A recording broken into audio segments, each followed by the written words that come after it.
নৰেন্দ্ৰ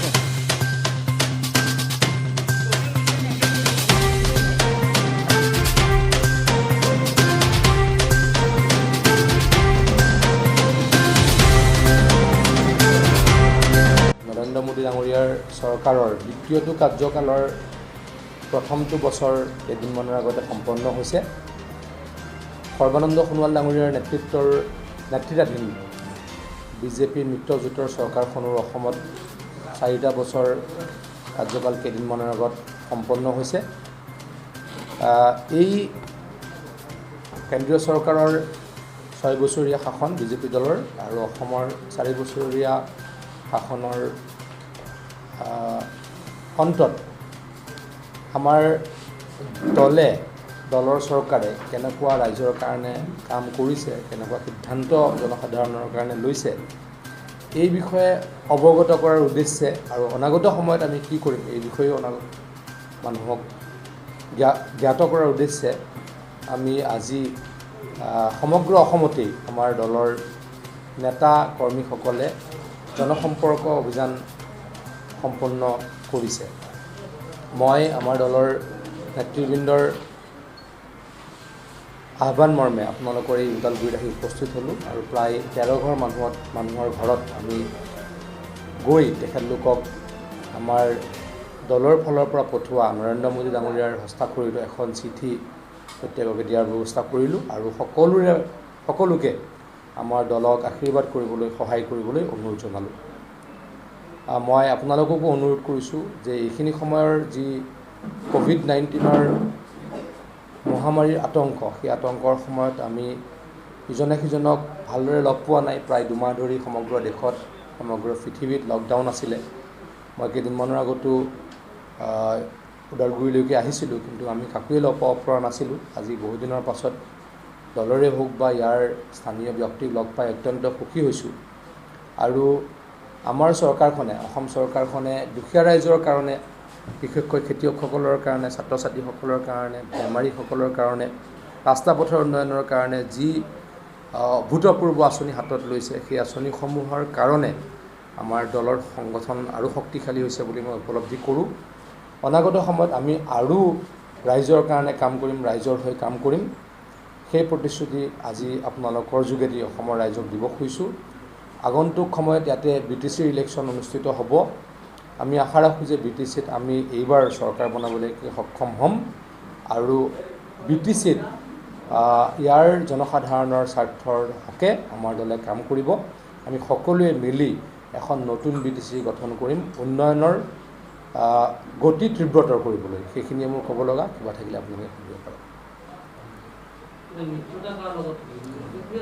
এতিয়ালৈকেতো আমাৰ pre election মিত্ৰতা নাই, কিন্তু পৰৱৰ্তী সময়ত দলে যি সিদ্ধান্ত ল'ব, BPFৰ লগতো আমি এই মুহূৰ্তত মিত্ৰ হৈ আছোঁ। আমাৰ অসম চৰকাৰ AGP, BPF, গণশক্তি, লাভা আৰু বিজেপিলৈ আমাৰ চৰকাৰ চলি আছে। কিন্তু আপোনালোক সকলোৱে জানে BTCত আমি কোনো দলৰ লগত মিত্ৰতা কৰা নাই। আমি আশা ৰাখোঁ যে আমি যি 25টা ছিটত ইলেকশ্যন খেলিছোঁ, তাতে আমি প্ৰায় গোটেইকেইটাত জিকিম। গতিকে আমি অকলেই চৰকাৰ বনাব পাৰিম বুলি ভাবোঁ। গতিকে এই মুহূৰ্তত মিত্ৰতাৰ কথাটোৰ প্ৰশ্ন নাই। ইলেকশ্যনটো অকলে খেলিম, কেণ্ডিডেট এনাউন্স হৈ গ'ল, আপোনালোকে জানে। আমি কওঁ যে 25টাত জিকিম। আমিতো চাই চিন্তিয়ে দিছোঁ, আমি 40টাত দিয়া নাই, আমি 25টাত দিছোঁ, চাই চিন্তি দিছোঁ। গতিকে আমি চান্স অফ ছাকচেছ আৰু উইনেবিলিটি চাইহে আমি টিকট আমাৰ দলে দিছোঁ। গতিকে 25টা জিকিম বুলিতো মই কনফিডেণ্ট। এটা দুটা হয়তো ইফাল সিফাল ক'ৰবাত হ'ব পাৰে, কিন্তু মোৰ বিশ্বাসটো কৈছোঁ। মই যেতিয়া আপোনালোকে দেখিছিলে নমিনেশ্যনৰ সময়ত মই তামোলপুৰ অঞ্চলত 3 দিন ধৰি বাহৰ পাতি আছিলোঁ। হাজাৰ হাজাৰ মানুহৰ অংশগ্ৰহণ আছিলে আমাৰ যেতিয়া নমিনেশ্যন দিবলৈ গৈছিলোঁ। গতিকে সেই কথাখিনিয়ে কি সূচায় যে BTCত বিজেপি দলৰ শক্তিশালী সংগঠন আছে। মোক বহুতে আনকি এনেকৈ কৈছিলে যে ইয়াতে লোকসভা নিৰ্বাচনত আমি অকলে খেলিব লাগিছিল, বিধানসভা নিৰ্বাচনত আমি অকলে খেলিব লাগিছিল, তেতিয়া আপোনালোক অকলে খেলিব লাগিছিল, তেতিয়া আমি বিজেপি দলকে ভোট দিলোঁ হয়। গতিকে মোৰ যিখিনি ৰাজনৈতিক সৰু জ্ঞান, সেইখিনিৰ মাধ্যমেৰে কওঁ যে BTCত যথেষ্ট আমাৰ সংগঠন শক্তিশালী। গতিকে এই শক্তিশালী সংগঠনেৰে আমি আগন্তুক BTCৰ নিৰ্বাচনত আমি চৰকাৰ গঠন কৰিবলৈ সক্ষম হ'ম।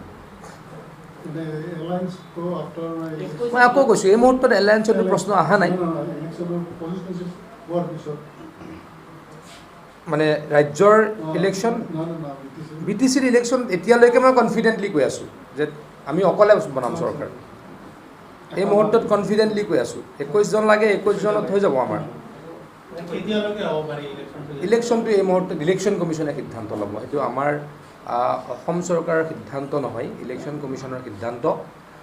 সকলোৱে জানে যে COVID-19ৰ যি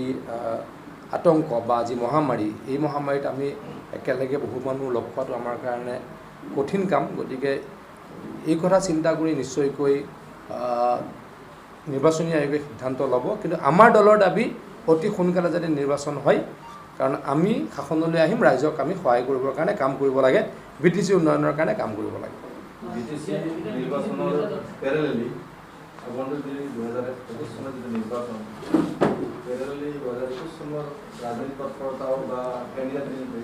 পেনেলৰ উপস্থিতি চলি আছে সব ডেফিনেটলি থাকিব 9 মাহ 10 মাহ আছে ডেফিনেটলি থাকিব প্ৰথম BTC তাৰপাছত আমি এইটোতো হ'বই নোৱাৰে যে অকল নিৰ্বাচন যেহেতু অতি সোনকালে হ'ব আমি নিৰ্বাচনৰ কাৰণে চিন্তা নকৰিম হ'বই নোৱাৰে কিন্তু এটা কথা মই আকৌ কৈছোঁ যে এই মুহূৰ্তত আমাৰ চৰকাৰখনৰ লক্ষ্য যে কোভিডক আমি নাইকিয়া কৰা অসমৰ ৰাইজক বচোৱা গতিকে এইখিনিৰ পৰা আমি ৰাইজক বচোৱাৰ পাছত আমি ৰাইজক যদি বচাব পাৰোঁ তাৰ কাৰণে কাম কৰিছোঁ তাৰ কাৰণে কাম কৰিম কিন্তু আকৌ কৈছোঁ নিৰ্বাচন যেহেতু আমাৰ দলৰ চৰকাৰে ৰাইজৰ কাৰণে কাম কৰিছে খিলঞ্জীয়াৰ কাৰণে কাম কৰিছে দুখীয়াৰ কাৰণে কাম কৰিছে গাঁৱৰ ৰাইজৰ কাৰণে কাম কৰিছে আমাক আকৌ অসমৰ ৰাইজে ভোট দিব আমি দ্বিতীয়বাৰৰ কাৰণে আকৌ অসমত চৰকাৰ বনাবলৈকে সক্ষম হ'ম আকৌ এবাৰ কৈছোঁ মই যেনেকৈ এইকাৰণে কৈছোঁ যে BTC নিৰ্বাচনৰ প্যাৰেলেলি একে গতিকে অকল BTCত মই অহা নাই আজি মই পিজুছ হাজৰিকাহে BTCত আহিছোঁ কিন্তু আজি মোৰ সমষ্টিটো প্ৰদীপ ঠাকুৰীয়া বুলি আমাৰ দলৰ উপসভাপতি হৈছে মোৰ সমষ্টিটোত BTC নপৰে গতিকে ডেফিনেটলি দল এটাৰ ৰাজনৈতিক দল এটাৰ লক্ষ্য কি নিৰ্বাচনত জয়লাভ কৰা এইটোতো সাম্ভাব্য প্ৰাৰ্থী তালিকা মই নাভাবোঁ প্ৰাৰ্থী তালিকা কেন্দ্ৰীয় নেতৃত্বই সিদ্ধান্ত ল'ব নাই এইবিলাক পেনেল মিছা মই কৈ এইবিলাক পেনেল মিছা এইবিলাক কেন্দ্ৰীয় আমাৰ নেশ্যনেল কমিটি আৰু ষ্টেট কমিটিয়ে মিলি সিদ্ধান্ত লয় আৰু আকৌ কৈছোঁ যে উইনেবিলিটি চাই চান্স অফ ছাকচেছ চাই আজিকালি ইমান বেছি ডেভেলপ হৈ গ'ল আপুনিও বিজেপি দলৰ কোন কেণ্ডিডেট হ'ব আপুনি হয়তো ক'ৰবাত অংশগ্ৰহণ নজনাকেই কৰিব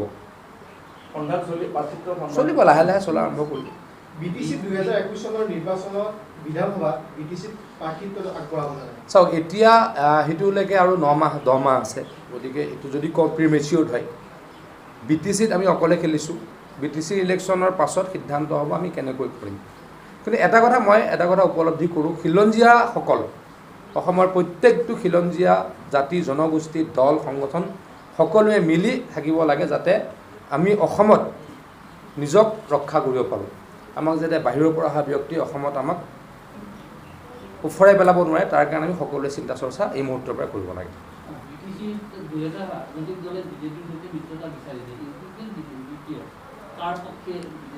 মানে ইলেকশ্যনৰ পাছত বিফৰ ইলেকশ্যনটো হ'ব নোৱাৰে আৰু যদি ইলেকশ্যন কমিশ্যনে নতুনকৈ আকৌ ইলেকশ্যন পাতে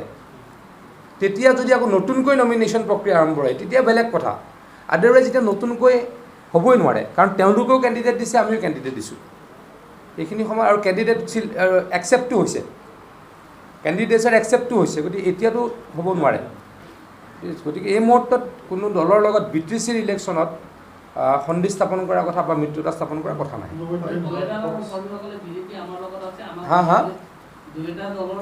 এইটোতো মানুহে কয় বিজেপি দল শক্তিশালী গতিকে বিজেপি সকলোৰে লগত আছে বুলি ডিমাণ্ড কৰে নহ'লেনো কিয় ডিমাণ্ড কৰিলে হয় বিজেপিৰ যদি মানুহে নাথাকিলে হয় বাকী দলবিলাকে ক'লে হয় নেকি বিজেপি আমাৰ লগত আছে বিজেপি যদি ষ্ট্ৰং পজিশ্যন সেইকাৰণে তেওঁলোকে কয় যিটো আজি যিটো অনুষ্ঠান জনসম্পৰ্ক আপোনালোকে বিভিন্ন ৰাইজৰ ওচৰত গৈছে এই কথাটো লৈ আমি কিছু কথা আচলতে আমাৰ ক'বলগীয়া আছে কেনেকুৱা আপোনালোকে জানিব লগা আছে আজি আপুনি চৰকাৰ হৈ আছে অকল কিছু হাজৰিকা নহয় যে হ'ল আপুনি দলৰ হৈ আছে আমি দেখিছোঁ যে আজি 15 বছৰে 20 বছৰে একো একোজন কণ্ট্ৰেক্টৰে গুৱাহাটীত বহি তেওঁলোকে ওদালগুৰিত বিভিন্ন মানে আঁচনিসমূহ কাম কৰি আছে তেওঁলোকে কামবিলাক লৈ স্পেচিফিক কিবা থাকিলে মোক দিব এটা মই চাওক এটা কওঁ আজি মই দলৰ কাৰণে আহিছোঁ কিন্তু তথাপিতো যিহেতু মই এজন মন্ত্ৰী আপোনালোকে মোৰ হোৱাটছআপ নাম্বাৰত স্পেচিফিক কিবা থাকিলে দিব মই ডেফিনেটলি চাম I am a man to be follow' up মই ফ'ল' আপ কৰোঁ আপুনি যদি মোক কিবা আছে মোৰ নাম্বাৰটো চবৰে লগত থাকেই আপুনি মোক দি দিব মই ফ'ল' আপ কৰিম মই লাগিলে মাতি নি আপোনাক খবৰ দিম কি আছে অলপ অলপতো হোৱা যেন লাগিছে গুৱাহাটীত গতিকে সকলোকে সাৱধান হ'বলৈকে অনুৰোধ কৰিছোঁ এই মুহূৰ্তত চাওক যদি আৰু তীব্ৰ গতিত বাঢ়ে এতিয়ালৈকেতো তীব্ৰ গতিত বাঢ়া নাই তেতিয়াতো দেখা যাব তেজপুৰত এজন ব্যক্তি একচুৱেলি সামাজিক সংক্ৰমণ বুলি ঠিক ক'ব নোৱাৰি তেওঁৰ ট্ৰেভেল হিষ্ট্ৰী আছিলে গুৱাহাটী মেডিকেল কলেজৰ কেঞ্চাৰ ইউনিটলৈকে তেওঁ মেডিকেল কলেজত দুটা এটা ওলাই আছে তাৰ পৰাই পোৱা বুলি অনুমান কৰিব পাৰি তেওঁ আকৌ কাৰোবাক দিছে সেইটো একজেক্টলি সামাজিক সংক্ৰমণ নহয় যি মানুহৰ একেবাৰে ট্ৰেভেল হিষ্ট্ৰী নাই আমি তেওঁলোকক ধৰোঁ গতিকে তেজপুৰৰ যিগৰাকী ব্যক্তি স্পেচিফিকেলি তেওঁ আমাৰ গুৱাহাটী মেডিকেল কলেজৰ কেঞ্চাৰ হস্পিটেললৈকে আহিছিলে তাত সংক্ৰমণ বুলি মই নধৰোঁ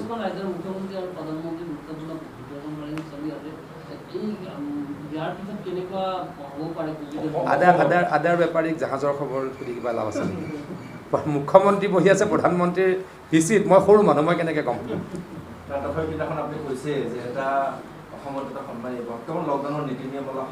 সেইটোতো মই আগতে কৈ আছোঁ আজিও কৈ আছোঁ নীতি নিয়ম নামানিলে যদি কঠোৰ হ'ব লাগিব নীতি নিয়ম নামানিলে প্লাছ যদি সামাজিক সংক্ৰমণ বাঢ়ি যায় উই হেভ টু গ' ফৰ ইট এতিয়া ক'ব নোৱাৰি য'ত হৈছে এনেইতো দি লাভ নাই ঠিক আছে হ'ব